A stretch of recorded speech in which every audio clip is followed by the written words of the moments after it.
Hey guys, Tim here for another episode of Tim's Take. We all know my buddy Chris from Beardy Weirdy. Hey, hey, good to be And here, Tim. Thank you, thank you. no problem. And this will be the second time on the show. Derrick from Nerf Herder Comics. Hey guys, how are y'all today? All right.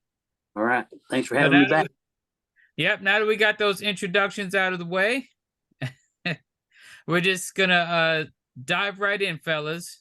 Okay. I wanted to know if everyone had a good Heroes. We're just coming off a couple days now. I'm sure everyone's had some rest. At least I hope so. And I know for me it was quite the experience. But I guess let's start with Chris. Oh yeah, the Heroes Con is, it's the biggest and best convention that at least I do, and is really one of the best on the East Coast. But yeah, it was great. Load in and load out is always a bit of a hassle, but sales were good. Attendance was fantastic. I usually like to pick up a few things for myself, the personal collection. That did not happen this year, but there's very few needs and wants these days. But yeah, the Heroes Con is great. I love it, and I've been going to it since I was 8 years old. I just turned 37, and been setting up there for a bunch of years now too. So it is great, and I'm glad both of y'all were able to set up. So congratulations to both of y'all for doing it. Oh, thank you. Yeah, it's our first year, and I know Derrick, you had a really nice setup too going on over there. Yeah, this was my first year setting up, and it was just awesome. Had a lot of fun. Sales were great. Like Chris said, attendance was great. Just an overall great experience, and definitely looking forward to next year already. Even got the chance to pick up something for myself that's kind of been on my want list. I've been looking to start collecting this run.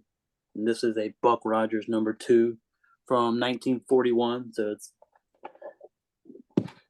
very thankful to have picked that up finally. Same year Wow. Captain America came out.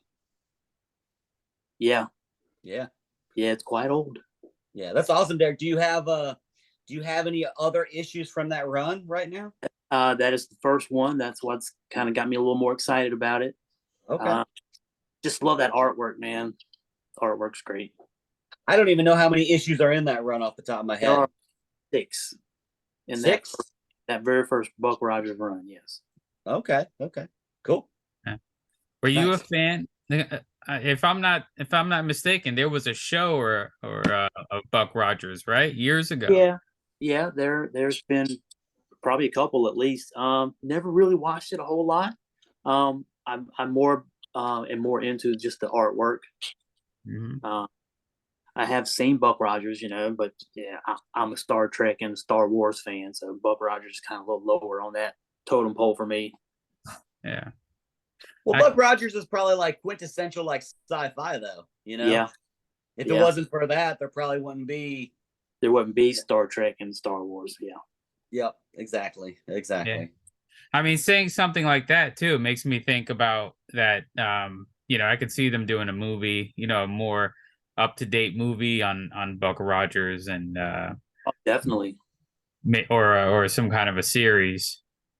Yeah, I could see either one being done in today's times. Yeah. Well, So, Tim, hey, did you scoop anything up at the Heroes Con for yourself? oh yeah, yeah, yeah, most definitely. Now I like to buy a lot of different toys. It's a lot of '90s Spider-Man and X-Men and Incredible Hulk. I picked up a couple of new Spideys. I'll be taking some pictures of them later. I just haven't had a chance to yet. But I do have a couple of the modern stuff, which is sort of a throwback. I got some modern stuff here that's kind of a throwback to a cartoon that I used to watch, Ren and Stimpy. You know, Classic. Yeah. Yep. Yep. Super 7 does these really cool, Pretty awesome. Yeah. Yeah. For sure. big toy lines, big toys, and it's just, brings everything back. How fun that and funny that show was.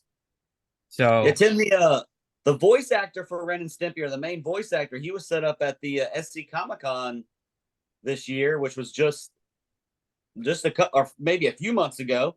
Yeah. I'm trying to remember his name, but he was there. yeah. That's That's something also a that great show. Tim, you guys don't do that show, right? not yet, You but should. yeah, I'm Derek, probably you've been doing it looking for a while, right? No, I've not done that show. I do the junior show. Okay. On junior, but I have not been able to get into SC Comic Con yet. Gotcha. Well, it's a good one. The junior one's great too. Yeah. Yeah, the junior one's been okay, but I do want to get into the big one. I just haven't. I got. Books wise, I'm a big Ninja Turtle fan, so I picked up some new Ninja Turtle magazines. Yeah, Nice. that stuff is always really cool for me. So Cool. reprint of the original. Yep. I got this from Josh, who always sets up Yeah. Chris. Yeah. I mean, we don't get to set up at as many shows together anymore because he lives in Massachusetts. But I mean, Thursday we had a joke about that book. Yeah, but I mean, it's awesome. Yeah, I mean, video game stuff is so hot nowadays too. It is. Yeah. Did both of y'all see the Mario movie? I did. No, I did not. It's pretty good. It's not super long either. It's like an hour and a half, like movies used to be. Yeah, definitely worth a watch. Yeah. And we got like one of the most popular songs out of it now. Oh yeah, I actually love the song, man. You're talking Peaches. the Jack Black song. Yeah. The Peaches. Yeah. I love that. It's like everybody knows that song now. Sure. So, and on top of those books, I also picked up another issue, another X-Men issue number 72, which I know is a reprint. I know a lot of people are like, "Oh, why bother buying the reprints of this?" But it's still it's a number thing for me. When I buy collections, I look for numbers, not so much just story arcs or just certain points of a book or a title, but I just keep buying all the numbers of a title until it's complete. So yes, there's a couple of single numbers of X-Men that I'm missing, and it'll take some time, and along with Giant Size X-Men, that stuff is all on my want list. You mean that's Tim? Need one of these? Yeah. Hey, why don't you get from yours? Yeah, that's right. Well, hey, I love those reprint books. I mean, honestly, for years those were shunned, and I mean, it's hard to find them in higher grade nowadays. Yeah. And oftentimes, at least the cover artwork is somewhat redone or recolored. So, yeah, I mean, if you're collecting a run, it's you need to have those too. Yeah. I totally agree. Yeah. It's part of it. You got to have them all. Yeah. For sure. So I buy them up. I bought a couple from Derrick. I think like one or two. I might have bought some from you, Chris, at some point in time. I always need to, if I see a number I can plug in. Pick that up. You've bought a few X-Men for me in the past. Yeah, so I do. Trying to think. All right, so I was trying to find a segue into this next topic, but I couldn't find one. Just go right into it.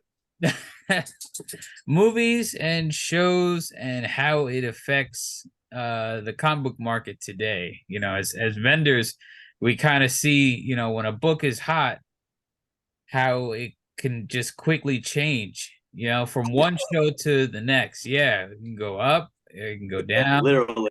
I mean, you know, you just Well, kind Tim, of I've got a couple examples of books. I mean, the first appearance of Kang. I mean, yeah. that's a book. I mean, just because of allegations and whatever. I mean, it was red hot for a long time. Yeah. And it's pretty low right now because of, you know, the rumors and the allegations and all that. I mean, It's a hard sell now. yeah, another book. I mean, the first appearance of Morbius. I mean, that glare's terrible, but I mean, the movie didn't do so well. So Yeah. I mean, that book has bounced back a good bit, but it's still very affordable. Yeah, still good to add if you need it. Yep. I don't have an example of it, but the first appearance of Mara from Aquaman. I mean, that was another book that just got destroyed. Yeah. You know, value wise, and it's weird because you would think that the source material, the books themselves, they would hold steady, but we live in an age now where the material that's inspired by the source material affects the prices of the source material. So yeah, it's a wild time, but now it's a good time to be buying a lot of different books. I mean, honestly, Yeah. Yeah. The market, I feel like we've hit the bottom, and at this point we can only really go up and then probably, you know, plateau, just kind of, you know, and it's not even at its bottom though, it's really not like, it's not detrimental, you know what I mean? Like it's not so terrible, you know. I know that, you know, as we're talking about books and movies and everything like that, you know, one of the hottest movies was the recent Guardians of the Galaxy, and you know, I've got first Rocket Raccoon here. Well, first time he was in a comic book. Yeah. There you go.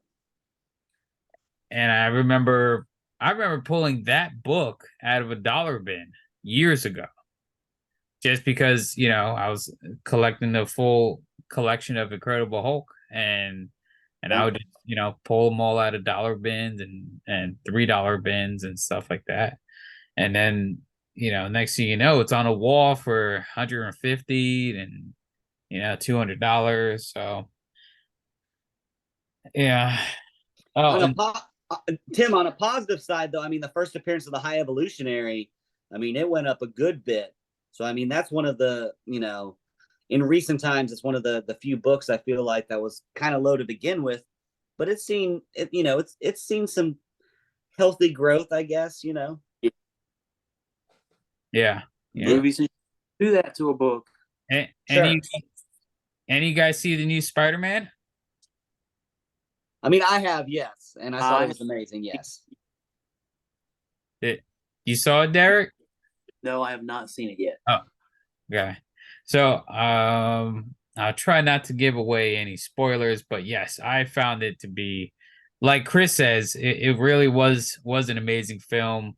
Lots of emotion, lots of humor, really fast-paced action, and just, you know, if you're a Spider-Man fan, it pretty much covered all its bases as far as or almost all its bases as far as majority of the Spidey characters go.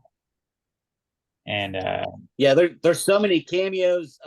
It's just out of control, man. Yeah, the visuals are awesome. I mean, that I feel like that movie, or the first one, really set a bar for new films and animated stuff in general, stylistically. Yeah. So I mean, I feel like I've seen an uptick in the value of, you know, the first Spider-Gwen. Yeah, I've noticed that uptick as well. And sure. And I've seen one. I mean, but Miles has been, you know, he's been hot for past couple years, but this movie, it's probably just made this book even more desirable. So Yeah, Tim, I remember selling those for $5 a piece. and I really wish I knew you then, and I knew what I know now, and I would have bought them all.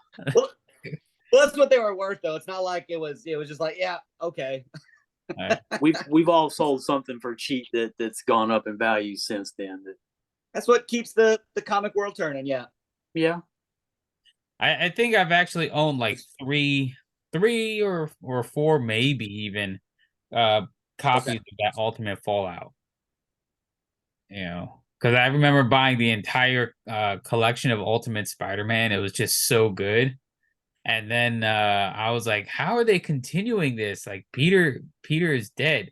And I'm pretty sure we can, you know, talk about that now that it's like, I think 10, 15 years later, it's, you know, we're past that threshold of this story being a spoiler. So yeah. in the Ultimate Comics, Peter Parker dies, and it's like they go four more issues, you know, which, you know, is Ultimate Fallout. And I'm just thinking, how can they keep going? And then at the end of Ultimate Fallout 4, you see somebody else wearing a Spidey costume. And I'm like, oh, is Peter still alive? Is it possible? And nope. We got this young boy named Miles. And I'm like, man, wow, okay. Who's this kid? And then from there, you know, anything with Miles, I start picking up. And I was like, wow, he's got a really cool story, you know? So He's definitely the best character to come out of the Ultimate Universe, I think. oh, I hands down I would agree he's probably the best character that came out of that. And don't get me wrong, there was like, you know, a good amount of X-Men. I didn't really care too much about the Hulk, and I like, you know, Hulk. I love almost anything Incredible Hulk. Most of the Ultimates were pretty cool, which is their, you know, Avengers team, the Ultimates. You know, Captain America was pretty much like almost killing everybody. But, you know, it just Spidey was just the best, hands down. Hands down. And that's probably why they kept it going. So as far as movies and TV shows and stuff, you guys been watching any Star Wars stuff? Yep. Yeah, loved Andor. Liked Mandalorian a lot. So the new season of that I just finished a few weeks ago. That's it. Late. I'm debating in my head if it's like, can we do spoilers on a lot of those shows? You know, has it been long enough? Yeah. Yes. No? I think it has. All right. Yeah. So with Andor, right? I go from Andor and I'm just like, wow, this is so good that it just gave me a whole new appreciation for Star Wars Rebels. And I just you know, what came after Andor, I love, you know, the movie. It's like I love the Jedi, but it made you really realize, like, you don't need the Jedi to have a good Star Wars story. No, you don't. So Sure. And but in terms of Jedi, you know, Jedis, recently with Obi-Wan, how awesome was that ending with him and Darth? I loved Obi-Wan. Oh yeah, it was awesome. Yeah, I really liked that one. Yeah. Like I didn't think we were gonna get like a good fight, because it's just like Obi-Wan's acting like, you know, this really old dude. You know, he's kind of out of touch with the Force. And I thought all along that he was you know, training, that, you know, Yoda gave him this training to do to be able to talk to Qui-Gon. at the end of episode 3, and instead he's just like, yeah, living in the desert, yeah, Well, doing whatever. what do y'all think about how the shows are affecting the the Star Wars keys and stuff? Like, I mean, there's that Ahsoka show coming up. Mhm. I mean, I feel like that's a big key as far as modern Star Wars stuff goes. That Heir to the Empire issue is, yeah, definitely the Sure. biggest modern Star Wars key that I can think of. Yeah, And it, I'm sorry. when that book was on the rise, it went up, came down a little bit, but now it's coming back up again a little bit. So it's still pretty hot right at the moment. Sure, sure. As far as Star Wars Marvel books goes, um there was a lot of books that were really hot. We're talking like Darth Vader #1. Um, Yeah. we're talking about like the first appearance of Dr. Aphra, Yep. and and she's still doing okay, but For a while, that book was super hot. yeah, yeah.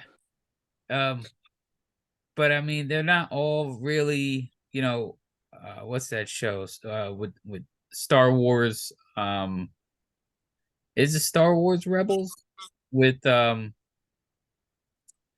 uh what's their names? The whole like new team of you had like two young Jedis. Uh, you know, jeez. I know the show you're talking about, but I haven't watched it. So Yeah. Yeah. I haven't seen all of Rebels either. I've seen all of Clone Wars and stuff, but yeah, I mean, I think that once Afra is in a actual live action thing, I think that will be pushed up. So again, I mean it's all about the live action or just movies and TV pushing stuff up. Yeah. But But I feel like there's just so many of the Marvel first there's like so many first appearances in a lot of these Marvel books, and Mhm. none of them are really like doing anything. Some of them are just kind of like it was hot the first week or two, shot up to, being a brand new $4 book to $20, and then went back down to $8 or something like that and just never went anywhere. And I think I think part of that is just because Marvel has like oversaturated the comic book market with Star Wars material. sure. I mean, they're going to cater to what they think is selling. I think that Star Wars stuff, though, overall, even if you go back to the series from '77, I mean, there's been so many up downs and all arounds. When the Force Awakens came out, I mean, all that was red hot, and Mhm. then leading up to Boba Fett, Yeah. or excuse me, Book of Boba Fett. I mean, his first appearance was red hot too, Yeah. but it's just up. There's really very little consistency with those books. I feel like Yeah. so. I mean, Yeah, I feel like Boba Fett is still out of all of them, it's one of the books that's still probably doing really well. Yeah. The #1 still does okay, but definitely absolutely. the Boba Fett issue and the Mandalorian, the one with the first mention of the Mandalorians, I think it's number 68. That one So, still got some value to it. yeah. So hey, y'all, not to change subjects here, but as far as film and TV, I mean, I feel like this is the most important book when it comes to well, I mean, if it wasn't for that first Blade movie, there wouldn't be the superhero uh film revolution that happened. X-Men wouldn't have happened. Yeah. Um, those Spider-Man movies wouldn't have happened. And then if without those, none of the MCU would have happened. So thank you, Blade. Thank you, Blade. You made it all happen. Yeah, Not to mention it saving Marvel when they were about to go on bankrupt. absolutely. Yeah, absolutely. Yeah. Yeah, Um, Marvel So started selling we those rights. we have the Blade movie to thank for several things. Hmm. Not to mention it was a good movie. I enjoyed it very well, and the sequels that came after. You, yeah. you know what movie gets a lot of I feel, just doesn't get enough credit? Daredevil. Ben Affleck, Daredevil.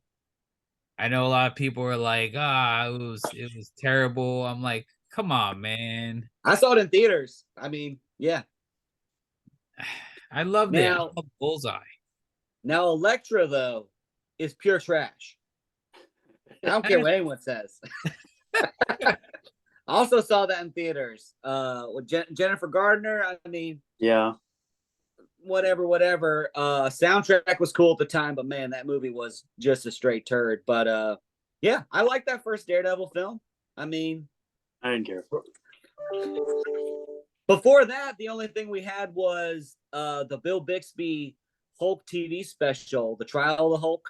I don't know Oh if you man, guys have seen that that. was awesome. Yeah. Yeah, where he's just Thor? wearing straight black. I mean, there was another one where Thor was in it too. There Yeah. was two made for TV films. That was Um, too funny to see Thor running with his hammer through the street. I mean, I know it was like it was just the times, and it's like it was great that we got Viking Thor, you know, but mhm. it was just, and then the way they killed off the Hulk, just falling out of a helicopter. The dude falls now from like the atmosphere. Space. Yeah, he's supposed to space. Yeah, they definitely minimized his power set in that show, but they also just painted him green. So Yeah, I was about to say, what can you really do when you have an actual human that's playing the Hulk? Yeah. They're yeah, like, he's a monster. He's just through a chair. yeah. And the Look, I love that stuff growing up though. It was all So, reruns yeah, and VHS. But again, if it wasn't for that, we wouldn't have what the stuff we have now. So I mean, we live in a incredibly privileged time to have so much stuff coming out. Some of it bad, but most of it pretty darn good. yeah, not to mention the theme song from The Incredible Hulk. Oh, yeah, classic. Yeah. Yeah, No words, just instrumental. And yep. It's uh, just that I remember they used that theme song in the Edward Norton Incredible Hulk movie. they did, which I like that one. I It did not like the one before it though. well, the The Edward Eric Norton Bana one, one. the Edward Norton one is now canon in the MCU. Oh Yeah. yeah, for sure. Yeah, I like. I like that one. I mean, keep in mind too, that was the second film in the MCU. Yeah, There's Iron Man 2008, and then right after that was Hulk. So right. We have Ross. Was it Ross or yeah? It was yeah, Ross and Tony Stark at the end. that was Yeah. the end credit scene. Yeah. Um, yeah. I mean, I'm just so thankful that so much stuff is coming out and whatnot. I wish they would do some more Hulk stuff. I think that Marvel finally has like the actual distribution rights to it. So they I think did. I saw that recently. Yep, you Yeah, sure did that read that. they did. That's why they now put the Edward Norton one on the Disney what is it? The Disney Channel. Disney Plus. Disney Plus. Yeah. Disney Plus. Yeah. I definitely would love another solo Hulk movie. I Yeah. think the next one they're talking is World War Hulk. So Yeah. We'll whether see it if that happens. Yeah. So hey, y'all, so what other market stuff do you guys I mean we've lived through the comic boom, which I mean prices didn't get any higher than they did, around 2021. Mhm. You guys notice any books or I mean, do you remember selling anything for a super high price and being shocked and now looking at, what they're selling for now? Do you guys have any examples that you can pull? I'll have to think about that one for a minute. Probably up until about 3 months ago, probably half my inventory. I had I'm just, an Amazing Spider-Man 15 that I sold Great back book, yeah. that I kind of wished I had held on to and could sell it now. Or Yeah. But I got I was happy with the sale back in December. yeah. Well, hopefully that film is good, and hopefully we don't run into another thing like with the first appearance of Morbius, where it's like the movie's kind of a stinker, and then it Yeah. negatively affects the the source material. Well, I'm already going to go into it into the theater, and I will see it in the theater. But I'm already going to go in, low expectations. Yeah. So even if For it's sure. decent, then I'll walk out and be like, yeah, it's not bad. Yeah. I think I'm going into theaters with like my expectations almost at the level of the last Fantastic Four movie. Wait, That now when you say last one, do you mean the Rise of the Silver Surfer, or you mean the one that came after that? the one that Probably came like after that with the naked thing. no. See, I didn't even see that in theaters. I couldn't bring myself. I mean, the reviews were so bad. I just was, I couldn't bring myself. I I It was horrible. actually saw it on Hulu, and I still feel like I was ripped off.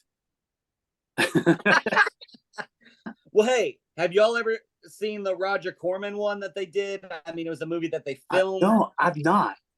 It's on I've YouTube. seen pictures of it. I've never watched it actually. It's still the best Fantastic Four film that has been. I wouldn't say released because it was never released, but it's terrible, but also great in its own way. It's probably the most close to the source material depiction of the characters, especially Doctor Doom. It's on YouTube. Yeah, I remember going back to the Heroes Convention. I remember being like 10 years old, and this is when they would have lots of, this is really pre-internet, lots of VHS bootleg dealers and Fantastic Four. They'd always have TV set up. And I remember seeing like, what is this? Like, this is the Fantastic Four, but what is it?